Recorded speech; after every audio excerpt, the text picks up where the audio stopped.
अस्सलाम वालेकुम नाजरीन, वेलकम टू शारा दस्तूर। मैं हूं मोना आलम। तमाम देखने वालों को वार्म वेलकम। नाजरीन, आज पहले सेगमेंट के तहत हम एक कॉम्प्रिहेंसिव एजेंडा लेकर चलते हैं, क्योंकि एक तरफ तो हम देखते हैं कि कोविड के वार दोबारा से बदकिस्मती से पाकिस्तान में तेज हो गए हैं। ओमिक्रॉन वेरिएंट तेजी से फैलता हुआ सिर्फ एक शहर नहीं बल्कि पूरे मुल्क भर में नजर आ रहा है। ख्वाह इस्लामाबाद हो, कराची हो, यहाँ पर जो मेट्रोपॉलिटन्स हैं वहाँ सबसे ज़्यादा फैलाव नजर आ रहा है। बिलखुसूस कराची में सबसे ज़्यादा शरह है, तकरीबन 50% तक पॉजिटिविटी रेशो पहुंच चुका है, जिसके बाद ऐसा मालूम होता है कि every second person is infected. Islamabad दूसरे नंबर पर है और यहाँ पर positivity ratio second most highest बताया जा रहा है। ऐसे में पाबंदियां भी सख्त कर दी गई हैं। जो स्मार्ट लॉकडाउन है उसका निफाज भी हो रहा है, जो साथ साथ सोशल डिस्टेंसिंग है, तमाम तर चीज़ें, वैक्सीनेशंस हैं, इन तमाम तर चीज़ों को ज़्यादा सख्ती से इन्फोर्स किया जा रहा है और सख्तियाँ बढ़ती भी हर तरह नज़र आ रही हैं। स्कूल्स पर भी हफ्ते भर की बंदिश लगा दी गई है। ऐसे में नाजरीन, एक अच्छी खबर यह है कि फाइनेंशियल बेस ईयर एडजस्ट करके जो हम लोग 2015-16 तक ले गए हैं, उसके बाद से हमारी जीडीपी ग्रोथ अच्छी नज़र आती है और फिगरेटिवली फैक्चुअली हम लोग इस वक्त 5.37% की जीडीपी ग्रोथ पर खड़े हैं। ये एक अच्छा यकीनन एक फिगर है, लेकिन इसके साथ साथ दो बातें हैं करने वाली। एक तो बात यह है कि कोविड सिनेरियो में पाकिस्तान ने, इसमें कोई शक नहीं कि बेहतर परफॉर्म किया और इसके लिए हमें बैनुल अक़वामी पजीराई भी हासिल हुई। लेकिन क्या यह खदशा बढ़ गया है कि अगर हम दोबारा से खुदा ना ख्वास्ता पाबंदियों की तरफ, लॉकडाउन्स की तरफ या स्मार्ट लॉकडाउन्स की तरफ जाएं तो इसका एक मनफी असर हमारी मईशत पर हो सकता है? ये एक बहुत ज़रूरी सवाल है। और फिर जाहिर है होर्डर्स, क्योंकि हमने इससे पहले मुतअद्दिद किस्म के बहरान देखे, ख्वाह चीनी बहरान हो, गंदम का बहरान हो, अभी यूरिया किसानों ने भी इस हवाले से खासा एहतजाज किया हुआ है। तो ये तमाम चीज़ें नाजरीन मज़ीद संगीन हो जाती हैं और शिद्दत इख्तियार कर लेती हैं इन तरह के टर्मोइल्स में। बदकिस्मती की बात है, जहाँ पर इस तरह की किल्लतें नहीं होनी चाहिए इन तरह के टर्मोइल्स में, वहाँ वो मज़ीद संगीन हो जाती हैं जब कोई इस तरह की वबा का सामना हमें होता है। वही चीज़ कहीं खुदा ना ख्वास्ता दोबारा ना आ जाए, ये एक बहुत बड़ा खतरा है और एक रेड फ्लैग है जो कि हम लोग रेस करना चाहते हैं, मईशत के एतबार से भी और ये जो मुनाफाखोर अनासिर हैं उनके एतबार से भी। तो क्या हुकूमत इनको काबू कर पाएंगे अगर हम लोग दोबारा से कोविड से बहुत एक बुरी तरह से जूझ रहे हैं और हम लोग लॉकडाउन की तरफ भी जा रहे हैं? पहला नंबर 1 सवाल ये है।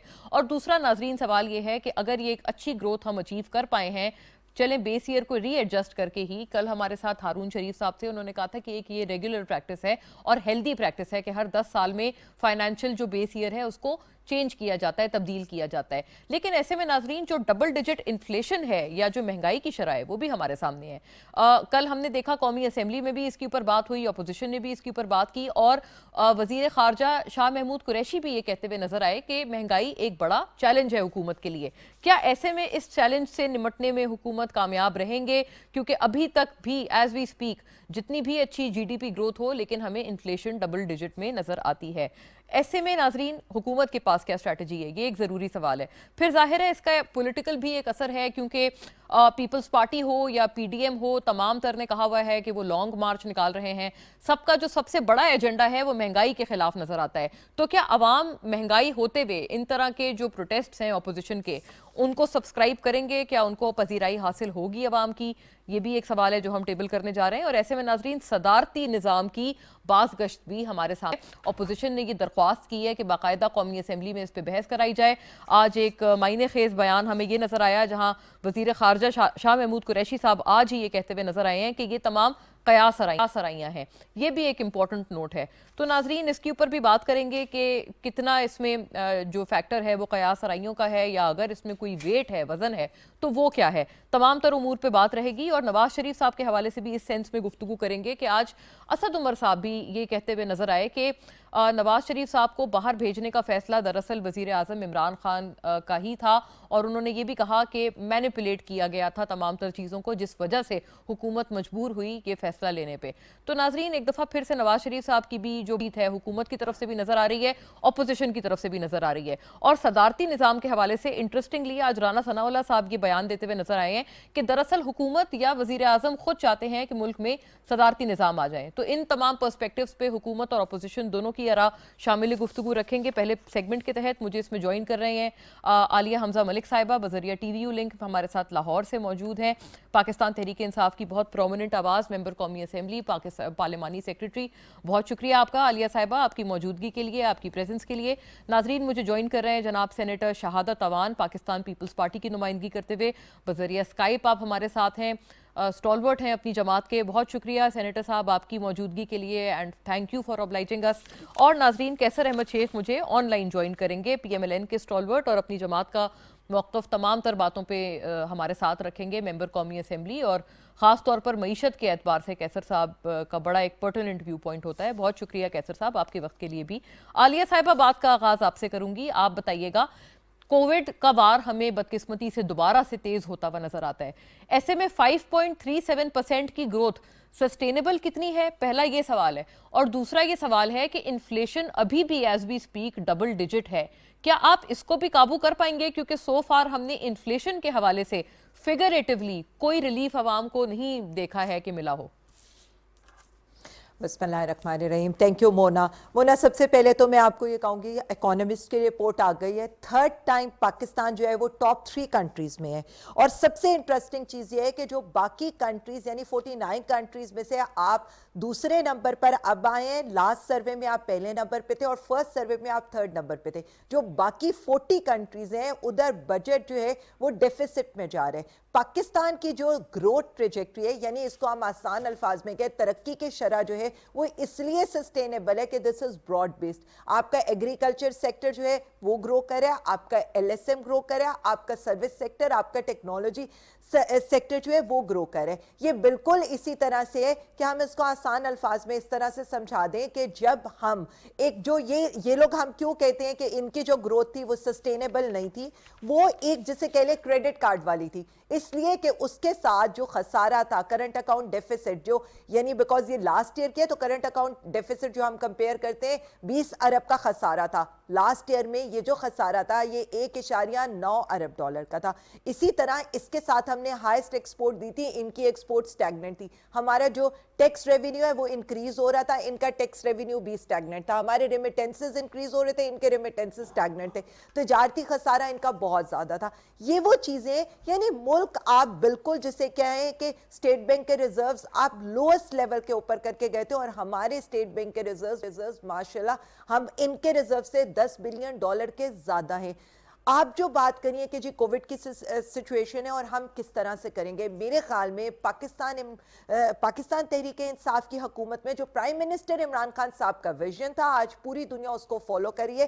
कल जो यूरोप का एक अखबार का तराशा था वो ये कह रहा है कि ट्रीट दिस थिंग, ये जो ओमिक्रॉन का वेरिएंट है इसको आप एक फ्लू की तरह ट्रीट करें, क्योंकि दुनिया को इसके साथ गुजारा करना पड़ेगा। यही स्टेटमेंट जब प्राइम मिनिस्टर इमरान खान साहब को कही गई थी, अब मीडिया पर आकर कही थी, तो आपको पता है कितना शोर मचा था, और ऑपोजिशन ने एग्जाम्पल दी थी कि हमें इंडिया से कुछ सीखना चाहिए। और इसके अलावा जो कहा गया था वो भी मैं आपको याद करा दूं कि उन्होंने कहा था वजीर आजम पर तो FIR होनी चाहिए। अब पूरी दुनिया प्राइम मिनिस्टर इमरान खान साहब के विजन को फॉलो करिए। हमने तब भी ये कहा था कि ये गरीब मुल्क है, एक गरीब मुल्क में हम मईशत को बंद नहीं कर सकते, इसीलिए हमारा जो नॉर्मैलिटी रेट था वो दूसरी दुनिया में जहां पर नॉर्मल होने के साथ साथ वो हाई डेफिसिट कर रहे हैं, उनके मुकाबले में हम ना सिर्फ अपना फिजिकल डेफिसिट, हमारा टैक्स टू GDP रेशियो, हमारा पर कैपिटा इनकम, यानी हमारी एक जैसे कह लें कि हम सिर्फ एक ग्रोथ पर अटके हुए हैं। उसके अलावा हमारा पर कैपिटा इनकम जो इंडिकेटर है कि लोगों की बाइंग पावर बढ़ रही है, फिजिकल डेफिसिट या डेट टू GDP जो इंडिकेटर्स है कि इस मुल्क के सारे इशारे इकोनॉमिक इंडिकेटर्स, इकोनॉमिक फंडामेंटल अच्छाई की तरफ जा रहे, ये कोई एक चीज तो है नहीं। दूसरी बात ये है कि इन्हीं के यानी मुस्लिम लीग नून के जो अपने पुराने जो साबिक वजीर खजाना साहब थे मिफ्ता इस्माइल साहब, वो कल ऑन रिकॉर्ड मान चुके हैं और वो कह रहे हैं कि जी हमें खुश होना चाहिए कि पाकिस्तान के एक्सपोर्ट बढ़ी है, पाकिस्तान की तरक्की की रेशो बढ़ रही है। तो मेरा ये ख्याल है कि ऐसा कुछ नहीं है। दूसरी बात आपने इन्फ्लेशन पे की थी, मैं इन्फ्लेशन के ऊपर आपको पता है, आप UN की रिपोर्ट उठा लें कमोडिटीज की, आप ब्लूमबर्ग की रिपोर्ट उठा लें, कनाडा के अंदर 30 साल का रिकॉर्ड टूट गए, एनर्जी क्रंच आया हुआ है पूरे यूरोप के अंदर, इंडिया के अंदर आप ये देख लें कि वहाँ पर क्या सूरत हाल है। इसके अलावा यूएस के अंदर जो है हमारे वहाँ पर क्या सूरत हाल है, यूके के अंदर 200 गैस कंपनीज बैंक करप्ट हो चुकी हैं और वहाँ पर ये जो सारे क्राइसिस आ रहे हैं, तो क्या इसकी जिम्मेदार भी प्राइम मिनिस्टर इमरान खान साहब की हुकूमत है या पाकिस्तान तहरीक इंसाफ है? बात सिर्फ इतनी है कि एक इंपोर्ट बेस्ड इकोनॉमी थी, हम इंटरनेशनल इन्फ्लेशन अल्टीमेटली पाकिस्तान को हिट करना था, लेकिन जाहिर है जिस तरह से हमारी क्रॉप्स की प्रोडक्शन आई है, हमें कम से कम जो कमोडिटीज जो है सही राइट आलिया साहब, इसमें काफी सारे काउंटर सवालात भी हैं, लेकिन मैं वो करनी पड़ेगी, गंदम हमें कम इंपोर्ट करनी पड़ेगी, तो हम फिर मैं काउंटर सवालात भी इंशाअल्लाह ताला बेहतरी की तरफ जाएंगे।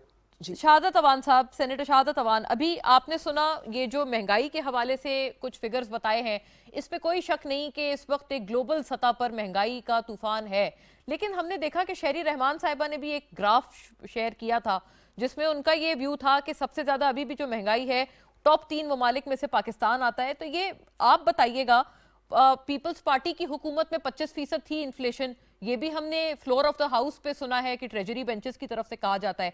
What's your take? मईशत को बंद नहीं करने का फैसला दुरुस्त साबित हुआ है कोविड में, ये भी बात वैसे कुछ हद तक जस्टिफाइड है और इसको भी बैनुल अक़वामी पजीराई हासिल है कि ये फैसला दुरुस्त साबित हुआ है।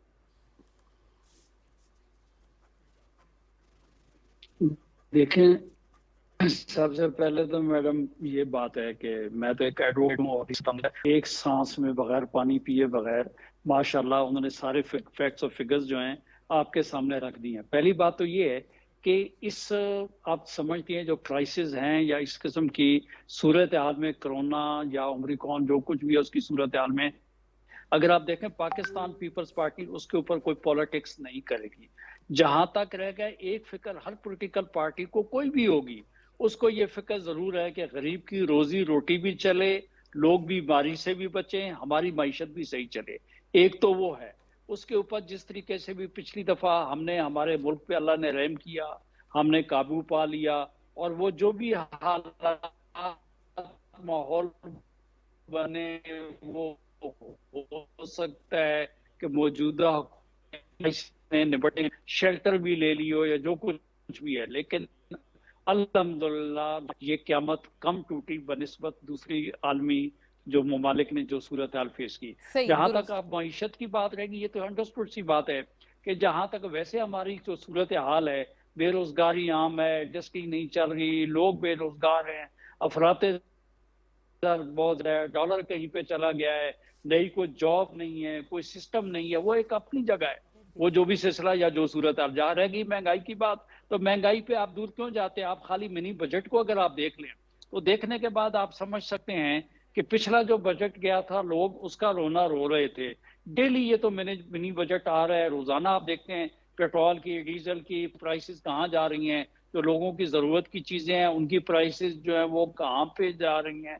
और ऊपर से एक मिनी बजट ला के आपने 17% जो है वो सेल टैक्स पहले जो एग्जेम्पशंस थी वो भी आपने वो हटा ली। मैं ये समझता हूँ कि गरीब आदमी जो है उस पर तो महंगाई का जबरदस्त असर जो हुआ है और आम आदमी जो है उसका ना नफका भी जो है वो बहुत मुश्किल जो है वो हो चुका है। बाकी जो सूरत हाल जो नए आने वाले हालात हैं या वक्त में है, इन हालात में हम मुतहम्मल हो ही नहीं सकते हैं कि हम इंडस्ट्री को बंद करें या किसी और चीज। जहां तक मुमकिन हो सके हमने स्कूल जो हैं उन पे छोटे बच्चों बड़े बच्चों के अंदर फर्क करके जो है कुछ पाबंदियां की हैं, लेकिन इसमें इस वक्त में अवाम को इस जो है वबा से लड़ना अवाम को है। हुकूमत कंट्रोल कर रही है जो कुछ भी है, लेकिन बात ये है कि इसके लिए हमें किसी किस्म की कोई अद्वियात किसी किस्म के कोई टीके, बाकी ये हमारी नजर तो बाहर लगी पड़ी है। मतलब मैं समझता हूँ आज तक हमने जो है कोरोना के लिए कोई वो बनाने में हम कामयाब नहीं हो सके। तो जो कुछ भी है वहां भी रहम करें, परहेज भी हम करें जितनी हमसे हो सकी है, तो अल्लाह ताला जो है इस मुल्क को चला रहा है। उम्मीद है होपफुली आगे भी इंशाल्लाह ताला उसी तरीके से चलेगा। ठीक है, यानी आपका ये ख्याल है सेनेटर साहब कि इसमें गवर्नमेंट का कोई क्रेडिट नहीं है, आप कहते हैं कि ये एक अल्लाह का करना है, अल्लाह का करम है और इसमें कोई हिकमत अमली बेहतर नहीं थी हमारी कोविड में। देखें मैं आपको पहली बात तो मैं ये बताऊं कि जो भी ये मुसीबत बीमारी आई है ये तो मौजूदा गवर्नमेंट ने तो इससे जो है एक किस्म का जो है फायदा हासिल करने के लिए इन्होंने तो इसको इस्तेमाल किया है।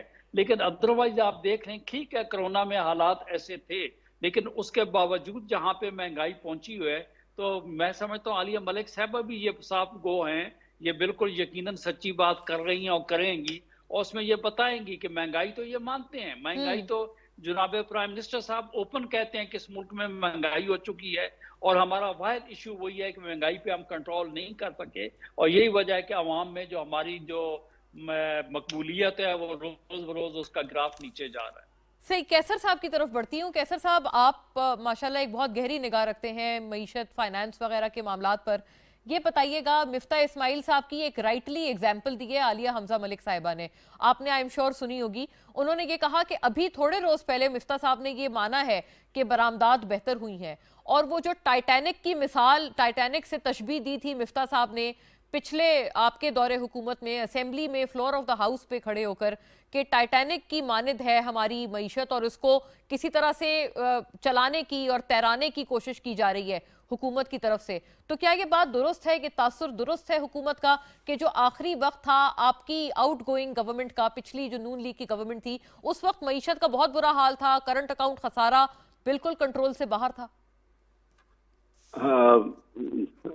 مونا آپ السلام علیکم، آپ بھی معیشت کو بڑی اچھی طرح سمجھتی ہیں، میں نے وہ تو سنا نہیں جو عالیہ ملک صاحبہ نے کہا، لیکن میں یہ بتاؤں نا کہ یہ کہہ رہی ایکسپورٹ، اگر مفتاح نے کہا تو وہ صحیح بات ہے کہ ایکسپورٹ تو بڑی ہے، اس سال 25% بڑی ہے، لیکن امپورٹ جو ہے وہ تقریباً 60% پر، تو جو ہمارا تجارتی خسارہ تھا نا وہ ریکارڈ ہو گیا، اتنا تجارتی خسارہ کبھی بھی نہیں ہوا جو اس وقت تجارتی خسارہ چل رہا ہے، اور یہ کہہ رہی ہیں کہ کرنٹ اکاؤنٹ جو خسارہ تھا وہ ہمارے دور میں واقعی آخری سال میں کافی تھا، لیکن اس سال بھی اتنا ہی ہوگا، ایک سال بیچ میں سے امپروو ہو گیا، لیکن اس سال جو ابھی 6 مہینے گزرے ہیں نا، $9 ارب تو تجارتی خسارہ ہو چکا ہے، یہ کرنٹ اکاؤنٹ ڈیفیسٹ ہو چکا ہے، یہ بڑے فخر سے کہتے تھے ہم نے کرنٹ اکاؤنٹ ڈیفیسٹ کو ٹھیک کر دیا ہے، یہ سال تو انتہائی زیادہ کرنٹ اکاؤنٹ ڈیفیسٹ ہو رہا ہے، اور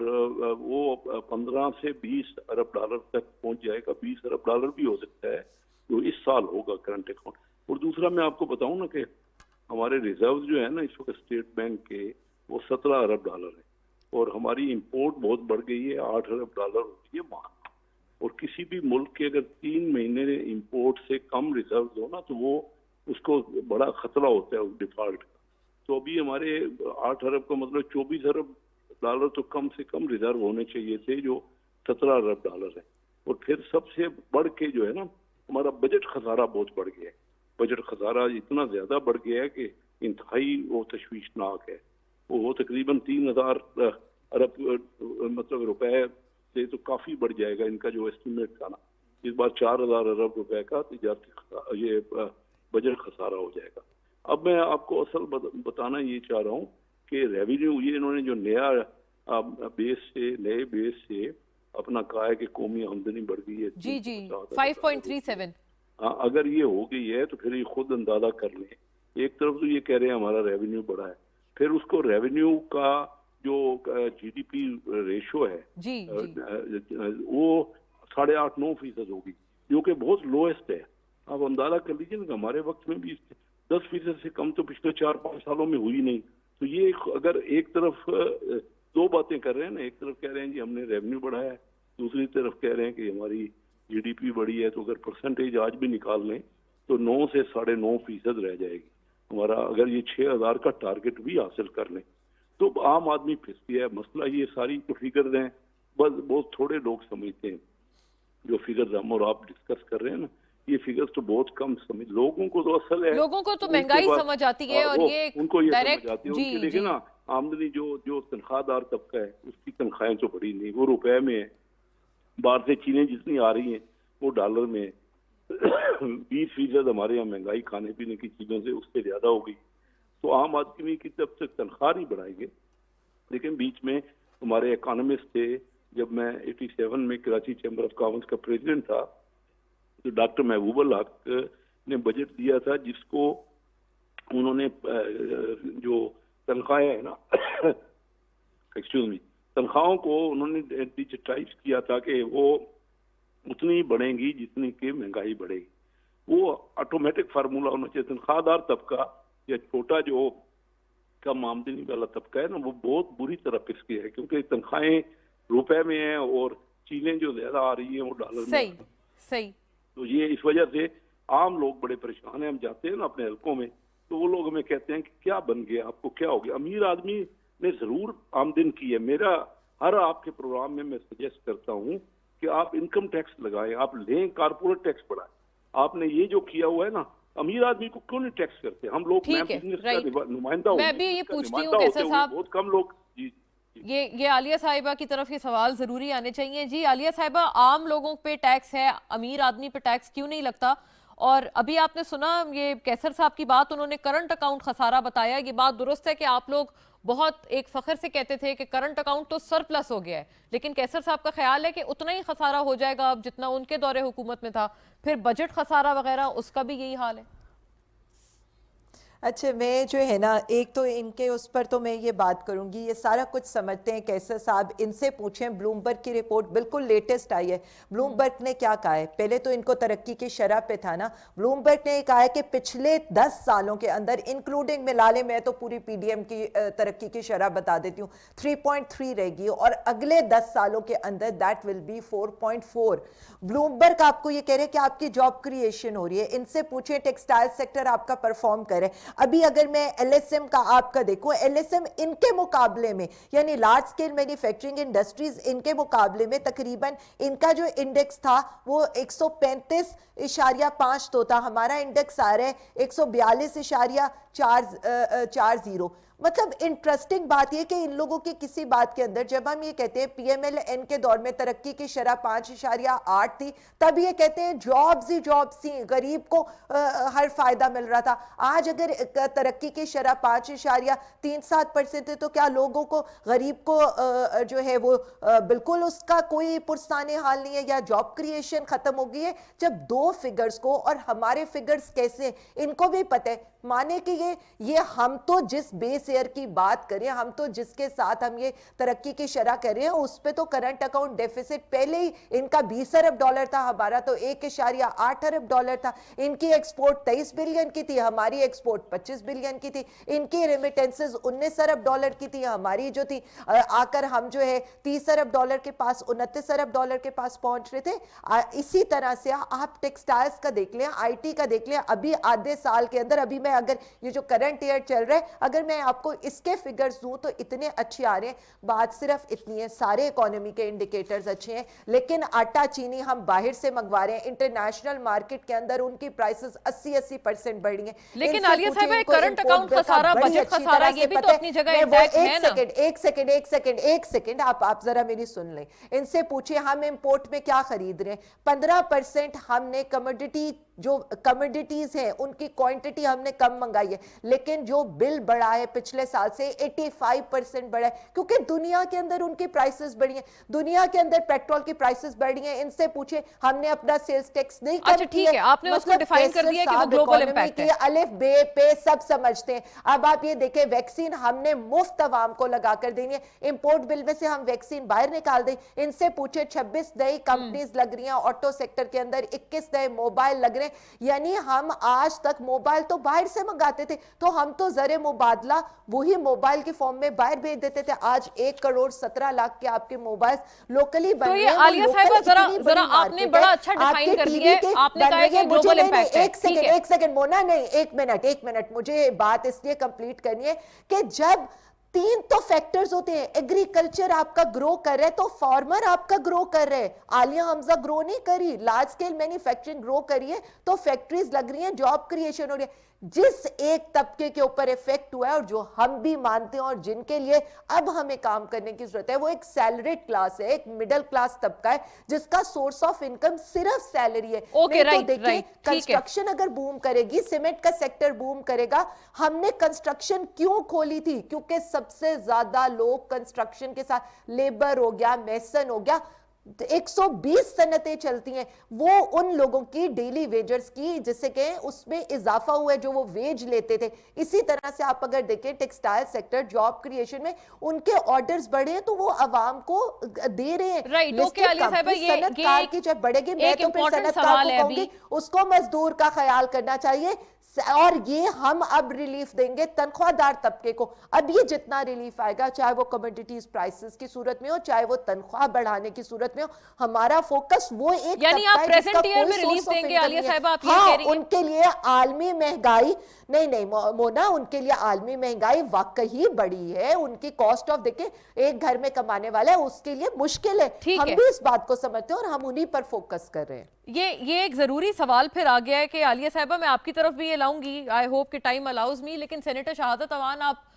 माशाल्लाह बहुत मायनाज कानूनदान हैं, तो आप ये बताइएगा, शाह महमूद कुरैशी आज ये बात करते हुए नजर आए हैं कि ये बिल्कुल कयास आराइयां हैं सदारती निजाम की बाज़गश्त, फिर आप लोग क्यों इसके ऊपर इतना आप लोग ये, आपको पता है हर एंड टेन्योर में हर हुकूमत की ये बातें शुरू हो जाती हैं, आप लोग इतना सीरियसली क्यों ले रहे हैं फिर इन तमाम बातों को? मैं जाती तौर पे ये समझता हूँ कि मौजूदा हमारा जो कॉन्स्टिट्यूशन है, इस क्योंकि पार्लिमानी निज़ाम है, इस किस्म की कोई गुंजाइश है नहीं, और इसके कोई कानून से हटके, अगर आइन से हटके किसी किस्म का कोई स्टेप होगा तो डेफिनेटली खाली पाकिस्तान पीपल्स पार्टी नहीं बल्कि पुरान जो है उसको रेजिस्ट करेगी, उसको अपोज करेगी।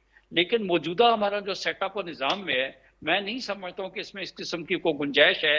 हाँ, ये बात जरूर आइन कानूनी जो प्रोविजंस हैं, अगर किसी किस्म का अगर कोई चेंज मुमकिन है तो उसके लिए पार्टी सोच रही है, तकरीबन जितनी अपोजिशन की जमातें हैं उसके तो ऊपर सोचो विचार हो रही है, तो डेफिनेटली उस तरफ कुछ ना कुछ जो है हिलचुल जो है उस तरफ है। लेकिन जहां तक ये है कि सदाती निज़ाम होगा, ये होगा, वो तो जब तक अवाम जो है अपने कॉन्स्टिट्यूशनल को अमेंडमेंट्स नहीं आएंगी, पूरी अवाम के पास नहीं जाएंगे, उस वक्त तक कैसे मुमकिन है?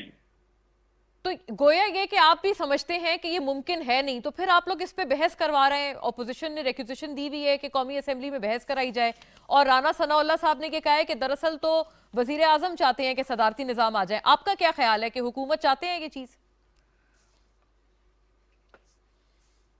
देखें, मैं आपको ये कहने ये जा रहा हूं कि भाई पार्लियामेंट में तो उस चीज का जाके बहस मुबैसा करने के लिए तो आप कोई भी चीज मूव कर दें, उसके ऊपर बहस मुबैसा हो जाएगा। लेकिन इस वक्त सोचना ये है कि पार्लियामेंट क्रिएशन है आइन की, और आइन के अंदर जिस चीज की गुंजाइश नहीं है, तो मैं नहीं समझता हूं कि पार्लियामेंटेरियन जो है पार्लियामेंट के अंदर खड़े होके उस चीज के ऊपर बहस करेंगे। ठीक है, ये आलिया साहिबा से एक क्विक मैं इसका रिस्पांस ले लूं कैसर साहब आपकी इजाजत से, ताकि इसका एक जवाब आ जाए। अभी शहादत साहब कह रहे हैं कि वो नहीं समझते ऐसी कोई चीज है। आलिया साहिबा, क्या हुकूमत इस बात की ख्वाह है कि सदारती निज़ाम आ जाए? क्योंकि कुछ अपोजिशन के लोगों में ये तासुर है कि एलाइज वगैरह, ये जो इलेक्टेबल्स की सियासत है और एलाइज के साथ मिलजुल कर काम चलाने वाली चीज़ है, उससे दरअसल आप जान छुड़ाना चाहते हैं, निजात चाहते हैं, इसलिए आप चाहते हैं कि कुल मिला के निज़ाम ही बदल जाए। क्या ये दुरुस्त है? मैं तो सबसे पहले मोना, मेरा तो इन लोगों से ये सवाल होगा, 1973 का कानून बना है, 25 तरमीम इन दोनों पार्टीज ने की है मिल मिलाकर। उन 25 तरमीम में आज तक इन्होंने अवामी मफाद की बात की है? एक तरमीम हुई 3 दफा का वजीर आजम, मतलब वो जो एक कदगन थी वो उतार देना चाहिए। दूसरी तरमीम हुई सूबों को सारा कुछ दे दो, 18वीं तरमीम करके। तीसरी तरमीम हुई कि जी ये तो वफाक को, ये वफाक से यहाँ पर ये जाना चाहिए। खुदा को माने, कोई तरमीम भी अगर करनी है अवाम के मफाद में करें। मैं तो सिर्फ इतना कहती हूँ, बहस करनी है तो अवामी मफाद पर करें ना। वहां पर हम इनसे यूरिया पे डिबेट करने लगते हैं, ये भाग जाते हैं। हम इनसे कहते हैं आए महंगाई पर हमसे डिबेट कर ले, अवाम को पता चलना चाहिए इंटरनेशनल महंगाई है। हम इनसे कहते हैं, हम इनको चैलेंज करके कहते हैं इकोनॉमी फंडामेंटल्स पर हमसे बात करेंगे, भाग जाते हैं। देखे जी, देखे मैं खुद इस सिस्टम का हिस्सा हूं, पार्लिमानी सिस्टम का हिस्सा हूं। मैं सिर्फ इतना समझती हूं कि पार्लिमानी सिस्टम ने हमें 3 साल ऐसा बांधा कि वो चोर जो यहां से चोरी करके आंखों में पूरे अवाम की धूल झोंक के बाहर जाकर बैठ गया, हम उन्हें यहां नहीं ला सकते। बाकी दूसरे जो छोटे छोटे चोर हैं, इख्तिमारदारी के बहाने जो है वो घर बैठी हुई हैं। दूसरा जो है जो जमानती था, वो 5 मिनट की उनकी हियरिंग होती है, उसके बाद वो घर चले जाते हैं। 16 1300 करोड़ एक केस है, 2400 करोड़ एक केस है। ये अवाम का पैसा है जो कभी फालूदे वाला इनके बैंक अकाउंट में डाल रहा होता है, कभी पापड़ वाला डाल रहा होता है, कभी मसरूर अनवर डाल रहा होता है। We really need to get rid of this system, जिससे ना अवाम को रिलीफ मिल रहा है, ना चोर डाकुओं को हम पकड़ सक रहे हैं। कभी नूर मुकद्दम के केस में आप तमाशा देख लें, कभी उस्मान मिर्जा के केस में आप ये देख लें। आप ये समझती हैं कि सदारती निजाम से इनका हल हो जाएगा ये जो देखिए, ये पाकिस्तान तहरीके इंसाफ का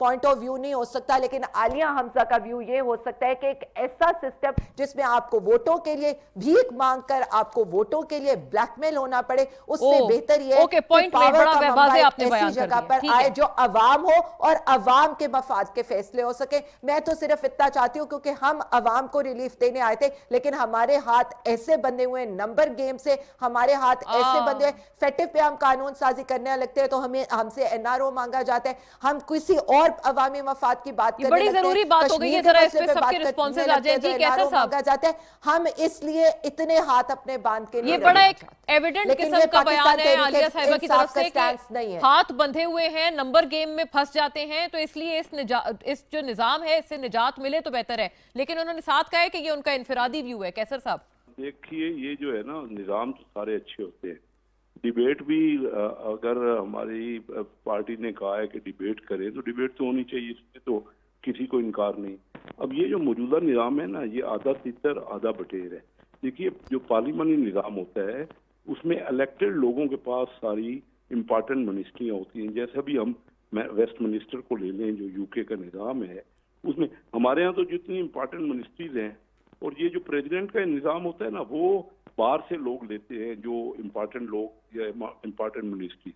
हमारे यहाँ निज़ाम तो पार्लिमानी है, नाम तो पार्लिमानी निज़ाम का है, लेकिन हो वो रहा है जो प्रेसिडेंशियल निज़ाम में होता है। हमारे यहाँ कभी भी पिछले 30 साल में फाइनेंस मिनिस्टर जो है वो 1 साल सिर्फ कौमी असम्बली का मेंबर बना है। हालांकि मनी बिल जो आइन बनाने वाले हैं ना, जो पार्लिमानी निज़ाम का जिन्होंने आइन बनाया, उनका मोटिव ये था कि यहाँ से पार्लियामेंट से बजट बने, ये मनी बिल बने, और वो जो इनका अपना फाइनेंशियल जो भी अमेंडमेंट्स आए वो यहाँ से आए। लेकिन यहाँ बताइए कि मैं आया था यही सोच के, पहले मैं चैम्बरों में, आपको तो पता है मोना कि मैं वहाँ चैम्बरों में एक्टिव काफ़ी रहा, ये सोच के आया कि मुल्क में कोई हम इकानमी में, कोई मईशत में तजवीज़ दें और बेहतरी करें।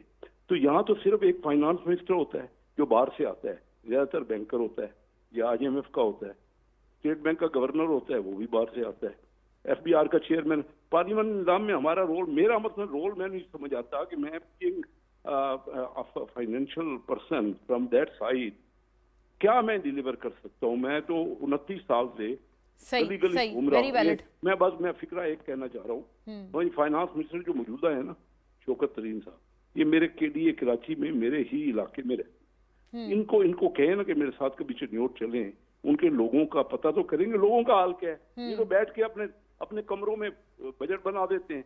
तो इससे जो पार्लियामानी सिस्टम है वो क्या रहा? जब पार्लियामानी सिस्टम में तो जवाबदेह इलेक्टेड नुमाइंदे हैं, ये सारे बाहर से आते हैं। दुरुस्त, ये काफी वैलिड पॉइंट है। ये सिस्टम ही नहीं है, ये पार्लियामानी निजाम को नाम बनाया हुआ है, ये है प्रेसिडेंशियल निजाम। ये सिर्फ कहने के लिए पार्लियामानी है। वैसे आपकी बात ये आप कह रहे हैं काफी वैलिड, आपने ये पॉइंट उठाया है और जस्टिफाई किया है अपनी बात को। सेनेटर शहादत अवान, आपका ब्रीफ इसके ऊपर जो है कॉमर्स में। जी शहादत अवान साहब, आपका मुख्तसरन इसके ऊपर व्यू पॉइंट आ जाए। 2 बड़े इंटरेस्टिंग व्यूज आए हैं हमारे पास। आलिया साहिबा कहती हैं ये तो काम ही नहीं चल रहा है, ये जो 73 का आईन है इसने कभी लोगों के लिए कुछ नहीं किया। देखें बात ये है, बड़े एहतराम के साथ मैं ये कहूंगा कि पिछले ये 4था साल चल रहा है, मौजूदा जो सेटअप है, अगर साबका हुकूमतों ने अगर किसी किस्म की कोई गलती की थी तो मौजूदा गवर्नमेंट का काम था कि उसकी इस्लाह करते, उसमें अमेंडमेंट प्रपोज करते। तो मैं ये समझता हूँ कि जब तक ये कानून है, मैं समझता हूँ ये वाहिद कानून है जिसको इस मुल्क और कौम ने एज ए यूनानिमस जो है ना इसको किया है। अगर वक्त के साथ कोई किसी किस्म की अमेंडमेंट रिक्वायर्ड है तो उसको पार्लियामान ही करेगी। और मैं समझता हूँ कि जितने पार्लियामेंटेरियंस हैं वो इस कानून के तहत उन्होंने ओथ लिया हुआ है, हम पाबंद हैं कि हम उसको ओबे करें और इस मुल्क को इंशाअल्लाह ताला इस कॉन्स्टिट्यूशन के तहत चलना है। और दुनिया भर में पार्लियामानी निज़ाम जो है वो बेहतर रहा है। समझता हूँ कि आलिया साहब का अपना एक व्यू पॉइंट हो सकता है, کہ یہاں صدارتی نظام ہونا چاہیے, ایک آدمی اس ملک کو وہ جو ہے چلا نہیں ہے, اور میں سمجھتا ہوں ایسی نہیں ٹھیک کرے ہے. گا. رائٹ ناظرین, اس نوٹ پہ وائنڈ اپ کریں گے. Thank you to the lady and gentleman. Alia Hamza Malik ہمارے ساتھ تھی, سینیٹر شہادت اوان, جناب کیسر احمد شیخ نے ہمارا ساتھ دیا تھا. Short break, we'll be back, stay with اس.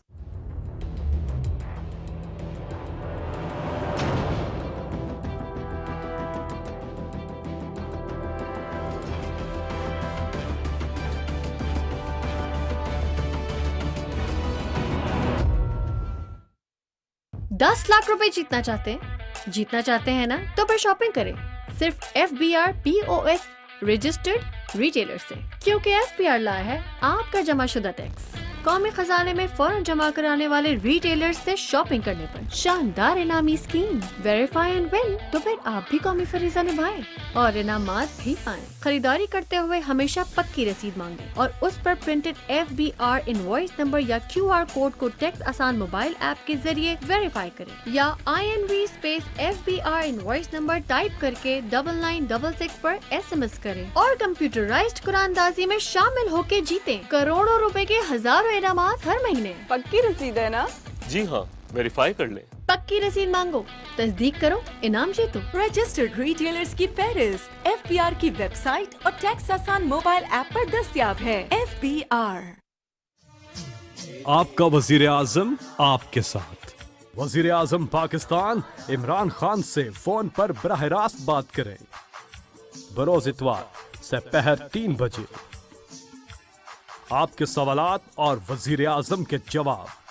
رابطے کے لیے فون نمبر 051-922-4900.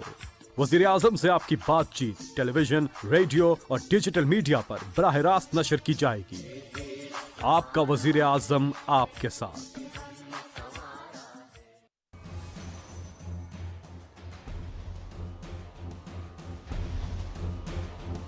آپ جو کریں گے آپ کی اولاد سیکھے گی. اگر آپ اپنی والدین کی نافرمانی کریں گے تو یقیناً آپ کا بچہ بڑے ہو کر آپ کا نافرمان ہوگا. ایک آیت میں فرمایا جا رہا ہے کہ اللہ کے سوا کسی کی عبادت نہ کرو, ایک اور آیت میں فرمایا کہ اللہ کے ساتھ شریک نہ ٹھہراؤ. دونوں آیتوں کے آگے اللہ تعالیٰ فرما رہا ہے کہ والدین کے ساتھ حسن سلوک کرو. بچوں میں ان کے رویات چینج کرنے کی ضرورت ہے, ان کو بیسک ایجوکیشن کرنے کی ضرورت ہے کہ آپ کے پیرنٹس کے رائٹس کیا ہیں. یہ بھی کرمنل آفینس ہے والدین کو گھر سے نکالنا, یا اگر والدین کہیں گھر سے نکل جاؤ تو نہ نکلنا.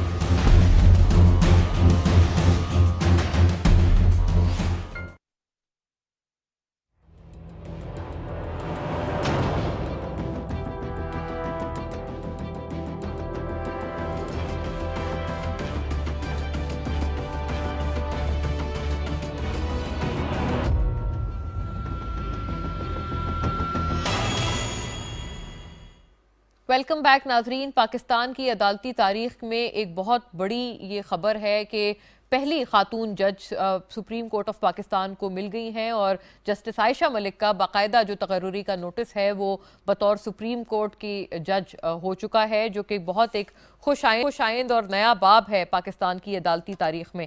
ایسے میں ناظرین, چیف جسٹس آف پاکستان اور chief justice Lahore high court نے یہ تجویز جو ہے وہ جسٹس عائشہ ملک کے حوالے سے دی تھی, اور اس کے بعد انہوں نے خود بھی اس پہ رضامندی ظاہر کی تھی, اور پھر اس پہ باقاعدہ ووٹنگ وغیرہ کا بھی عمل ہوا, جس کے بعد بالآخر یہ ایک بہت بڑا تاریخی مقام ہے جو کہ ہم نے اپنے عدالتی نظام کے حوالے سے اچیو کیا ہے, اور اتنے سالوں بعد اچیو کیا ہے. یہ ایک بڑا ضروری اس کے اندر ایسپیکٹ ہے. تمام تر معاملے پہ ناظرین بات کرنے کے لیے جسٹس ناصرہ اقبال مجھے جوائن کر رہی ہیں اس سیگمنٹ میں. مایہ ناز ماہر قانون ہیں اور آپ کی آراء ان تمام امور پہ ہم حاصل کریں گے. ویلکم آن بورڈ جسٹس صاحبہ. یہ فرمائیے گا کیسی دیکھتی ہیں آپ اتنی بڑی ڈیولپمنٹ پاکستان کے عدالتی نظام میں, ایک نئی تاریخ ہم نے رقم کی ہے, اتنے سال ہمیں اس میں لگے اس مقام تک آنے میں, اس کو آپ کیسے ڈیفائن کریں گی؟ میں تو سمجھتی ہوں کہ غنیمت ہے کفر ٹوٹا خدا خدا کر کے. اصل میں ہمارے معاشرے میں مردوں نے خاص طور پہ قانون کے شعبے پہ اپنی تسلط جمائی ہوئی ہے, اور خواتین کو آگے ہونے ہی نہیں. جب میں نے پریکٹس شروع کی تھی تو عدالت میں 3-4 خواتین آتی تھیں, تو فیملی کورٹس ایکٹ کی وجہ سے کم کچھ اور خواتین نے جوائن کیا, اور اس کے بعد یہ ہوا کہ 1994 میں جب پہلی دفعہ انہوں نے 5 خواتین ججز ہائی کورٹ کی جو تھیں وہ بے نظیر کی وجہ سے ہوئیں, تو یہ بڑی غنیمت تھی کہ خواتین کو سپیریئر جوڈیشری میں شامل کر دیا گیا. لیکن باوجود اس بات کے کہ ان میں سے 2 ایسی تھیں جو جا سکتی تھی سپریم کورٹ میں، ان کو نہیں لے جایا گیا، اور یہ پہلی دفعہ واقعہ ہے کہ ہماری ایک خاتون جج جو ہیں وہ سپریم کورٹ کے لیے نامزد ہوئی ہیں، اور ان کی نوٹیفیکیشن بھی ہو گئی ہے، اور اب صرف ان کی حلف برداری کا ایک مرحلہ رہ گیا، اور انشاءاللہ میں امید کرتی ہوں کہ پیر کے دن یہ بھی پورا ہو جائے گا اور وہ سپریم کورٹ میں شامل ہو جائیں گی. اور یہ بڑے ہمارے لیے ایک باعث افسوس ہے کہ ہم اتنی دیر سے اس منزل پہ پہنچے ہیں، کیونکہ سارک کنٹریز میں تمام، بنگلہ دیش میں، ہندوستان میں، سری لنکا میں، انڈونیزیا میں، ملیشیا میں، تمام ممالک میں سپریم کورٹ کی ججز خواتین ہم سے پہلے آ چکی ہیں، بلکہ چیف جسٹس بھی رہ چکی ہیں، اور ہمارے یہاں اب یہ پہلی مرتبہ ہوئی ہے. اور اللہ کرے کہ ہم نے جیسے CEDAW جو convention of elimination of discrimination against women کو ریٹیفائی کیا ہوا ہے، تو اگر 17 ججز ہیں سپریم کورٹ میں تو کم سے کم 5 ان میں سے خواتین ہونی چاہیے. اور یہ کہنا میں سمجھتی ہوں کہ مناسب نہیں ہے کہ کوئی کیپیبل نہیں، اپوائنٹمنٹ ہو سکتی ہے، لیکن یہ ہے کہ جس وقت کمیشن ہی ساری جو ہے وہ مردوں پہ مشتمل ہے، جوڈیشل کمیشن اور پارلیمنٹری کمیشن، تو یہ مسئلہ ذرا ایک ہمارے لیے گمبھیر ہو جاتا ہے کہ جب تک ان کی آپ بدلیں نہیں تشکیل اور اس میں خواتین کو شامل نہ کریں، خواتین کا آگے آنے کا مسئلہ جو ہے وہ ہمارے لیے سامنا ہمارا کرتا رہے گا. جسٹس صاحبہ یہ بتائیے گا کہ جب اعتراضات آئے تھے اس معاملے پر تو جسٹس عائشہ ملک کے حوالے سے یہ اعتراضات بائی اینڈ لارج ہم نے دیکھے کہ سینیورٹی میں وہ ٹاپ موسٹ نہیں تھی اور اس کو بائی پاس کیا گیا. اس پوری چیز کو، اس پورے ایک فینومینن کو یا اس اپروچ کو آپ کیسے دیکھتی ہیں؟ کیونکہ جو لوگ اعتراض کر رہے تھے وہ بھی بڑے ویہمنٹلی اعتراض کر رہے تھے کہ نہیں، سینیورٹی آپ کسی صورت بائی پاس نہیں کر سکتے. بات یہ ہے کہ ہمارا آئین جو ہے وہ بالمشافہ یہ کہتا ہے کہ جو سپریم کورٹ کے ججز کی اپوائنٹمنٹ ہے، آرٹیکل 177 کہتا ہے کہ یہ اپوائنٹمنٹ فریش اپوائنٹمنٹ ہوتی ہے، اور کوئی بھی سپریم کورٹ کا جج تعینات ہو سکتا ہے، وکیل بھی جس کی 15 سال کی practice in good standing supreme court میں ہے، تو وہاں تو سینیورٹی کا مسئلہ بھی کوئی نہیں. اور دوسری طرف یہ ہے کہ 5 سال جس کے پاس ہائی کورٹ میں جج کا جس نے اپنا پورا کیا ہو وقت، وہ بھی ہو سکتا ہے اپوائنٹ. ایلیویشن کا لفظ ہی غلط ہے، اور سینیورٹی کا جو لفظ ہے یہ اس میں کہیں آتا ہی نہیں. اور آپ دیکھ لیجئے گا کہ بے شمار ہمارے ایسے ججز ہیں، حمود الرحمان، نسیم حسن شاہ، اور یہ جو ابھی حال ہی میں ہمارے چیف جسٹس بنے تھے، اور کھوسا صاحب بھی، یہ سب جو تھے یہ اپوائنٹمنٹ ہوئی تھی ان کی، اور ان کی سینیورٹی کا کبھی سوال اٹھا ہی نہیں تھا. ابھی کراچی ہائی کورٹ میں سے ایک جج صاحب سپریم کورٹ میں گئے ہیں، وہ بھی 7ویں نمبر پہ تھے، کبھی ان کا سپریم کورٹ میں سینیورٹی کا مسئلہ جو تھا اس کو ایلیویشن کا سمجھا ہی نہ جائے، کیونکہ یہ ایلیویشن ہے ہی نہیں ہمارے آئین کے مطابق. جسٹس صاحبہ ان پریکٹیکل سینس بھی عام فہم تمام تر لوگوں کے لیے، ناظرین کے لیے یہ سمجھائیے گا کہ اس کا ان پریکٹیکل سینس ہم کیا ٹرانسلیشن دیکھیں گے؟ کہ کیا ایک تو آپ نے انٹرنیشنلی بتایا، ہم جو سگنیٹریز ہیں جن جگہوں پہ، وہاں پر ظاہر ہے ہماری بہتر ایک پکچر جائے گی، ایک امپریشن کی بات ہے، بٹ ان پریکٹیکل سینس کیا خواتین کے جو معاملات ہیں اور خواتین کے خلاف جو جرائم ہیں یا کیسز ہیں جو پہنچتے ہیں سپریم کورٹ تک، کیا وہاں پر ہمیں کچھ بہتری یا کچھ جینڈر بیلنس نظر آئے گا؟ ان پریکٹیکل سینس اس فیصلے کا کیا اثر ہوگا ان یور اپریسیشن؟ بیلنس تو خیر ابھی نہیں ہوا، لیکن ڈائیورسیفیکیشن ضرور ہے، اور میں سمجھتی ہوں ایک خاتون جج کا اس جگہ پہ ہونا جو ہماری دنیا میں کم سے کم آخری داد رسی کا مقام ہے، اس کے بعد تو خدا کے سوا آپ کہیں نہیں داد رسی مانگ سکتے. وہاں پہ اگر خاتون ہوگی تو وہ اپنے دل اور دماغ سے خواتین کا مدعا سمجھے گی، اور داد رسی دینے میں ان کے لیے وہ اپنی زیادہ استعمال کرے گی دل اور دماغ کو. جو مرد جو ہے وہ یقیناً دماغ کو تو استعمال کریں گے، لیکن وہ جو دل کا مسئلہ ہے نا، کہتے ہیں دل دریا سمندروں ڈونگے، کون دلاں دیا جانے. تو جب تک کوئی خاتون وہاں نہ ہو جس کا یہ نظریہ نہ ہو کہ خاتون کے دل میں کیا ہے، خاتون تو عدالت میں آ کے تو اپنا مدعا بیان کرنے میں بھی گھبراتی ہے، اور جب تک وہاں اس کے سامنے خاتون ہو تو پھر اس کو یہ ہے کہ تھوڑی سی تسلی تشفی ہوتی ہے کہ یہ میری بات سننے کے لیے تیار ہے، یہ میری بات، میرا مدعا سمجھنے کے لیے تیار ہے. تو میں سمجھتی ہوں کہ ہمارے لیے یہ ایک بہت مفید تجربہ ثابت ہوگا، اور انشاءاللہ اور ججوں کی یہاں خواتین کی لانے کا موقع بنے گا. बहुत शुक्रिया आपका जस्टिस नासिरा इकबाल। आप बहुत ज़रूरी मुद्दे पर हमसे बात की और हमें समझाया कि इसके क्या इन एसेंस इसका मतलब है। नाजरीन देखने का शुक्रिया। सी यू अगेन लेटर। अल्लाह हाफिज़।